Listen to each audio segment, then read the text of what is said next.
नमस्कार दोस्तों, आपके माता पिता, गुरुदेव, भगवान और इष्ट देव सभी को मेरा प्रणाम। आज इस वीडियो में हम आपको पितृपक्ष की कहानी सुनाएंगे। कहानी शुरू करने से पहले अगर आपने हमारे चैनल को सब्सक्राइब नहीं किया तो जल्दी से इसे सब्सक्राइब कर लें और बेल नोटिफिकेशन को भी ऑन कर लें, जिससे आने वाले सभी व्रत और त्योहारों की जानकारी आपको मिलती रहेगी। चलिए कहानी शुरू करते हैं। पितृपक्ष की पौराणिक कथा के अनुसार जोगी तथा भोगी दो भाई थे। दोनों अलग अलग रहते थे। जोगी धनी था और भोगी निर्धन। दोनों में परस्पर बड़ा प्रेम था। जोगी की पत्नी को धन का अभिमान था, किंतु भोगी की पत्नी बड़ी सरल हृदय की थी। पितृपक्ष आने पर जोगी की पत्नी ने उसे पितरों का श्राद्ध करने के लिए कहा, तो जोगी इसे व्यर्थ का काम समझकर टालने की चेष्टा करने लगा। किंतु उसकी पत्नी समझती थी कि यदि ऐसा नहीं करेंगे तो लोग बातें बनाएंगे।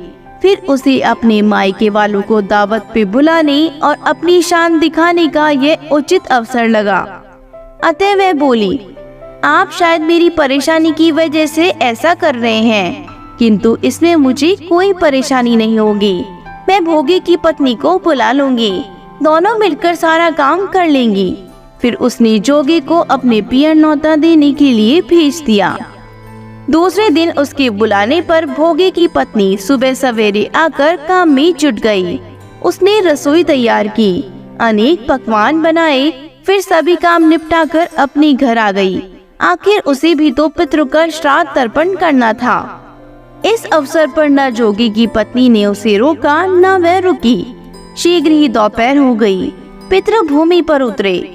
जोगी भोगी के पितृ पहले जोगी के यहाँ गए तो क्या देखते हैं कि उसके ससुराल वाले वहाँ भोजन पर जुटे हुए हैं। निराश होकर वे भोगी के यहाँ गए। वहाँ क्या था, माता पितरों के नाम पर अगियारी दे दी गई थी। पितरों ने उसकी राख चाटी और भूखे ही नदी के तट पर जा पहुँचे। थोड़ी देर में सारे पितर इकट्ठे हो गए और अपने अपने यहाँ के श्राद्धों की पढ़ाई करने लगे। जोगी भोगी के पितरों ने भी अपनी आप बीती सुनाई। फिर वे सोचने लगे, अगर भोगी समर्थ होता तो शायद उन्हें भूखा न रहना पड़ता, मगर भोगी के घर में तो 2 चून की रोटी भी खाने को नहीं थी। यही सब सोचकर उन्हें भोगी पर दया आ गई। अचानक वे नाच नाच कर गाने लगे, भोगी के घर धन हो जाए, भोगी के घर धन हो जाए। सांझ होने लगी। भोगी के बच्चों को कुछ भी खाने को नहीं मिला था। उन्होंने माँ से कहा, भूख लगी है। तब उन्हें टालने की गरज से भोगी की पत्नी ने कहा, जाओ आंगन में हौदी औंधी रखी है, उसे जाकर खोल लो और जो कुछ मिले बांट कर खा लेना। बच्चे वहाँ पहुँचे तो क्या देखते हैं कि हौदी मोहरों से भरी हुई है। वे दौड़े दौड़े माँ के पास पहुँचे और उसे सारी बातें बताई। आंगन में आकर भोगी की पत्नी ने यह सब कुछ देखा तो वह भी हैरान रह गई। इस प्रकार भोगी भी धनी हो गया, मगर धन पाकर वह घमंडी नहीं हुआ। दूसरे साल का पितृपक्ष आया। श्राद्ध के दिन भोगी की स्त्री ने 56 प्रकार के व्यंजन बनाए। ब्राह्मणों को बुलाकर श्राद्ध किया, भोजन कराया, दक्षिणा दी। जेठ जिठानी को सोने चांदी के बर्तनों में भोजन कराया। इससे पितृ बड़े प्रसन्न तथा तृप्त हुए।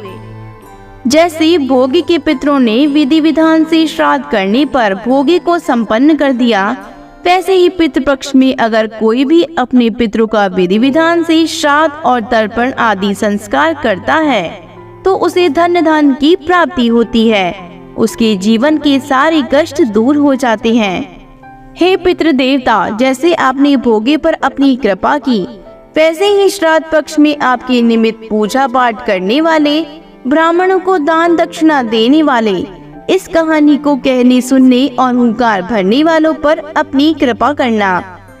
कोई भूल चूक हुई हो तो माफ करना। बोलो पितृ देवताओं की जय हो।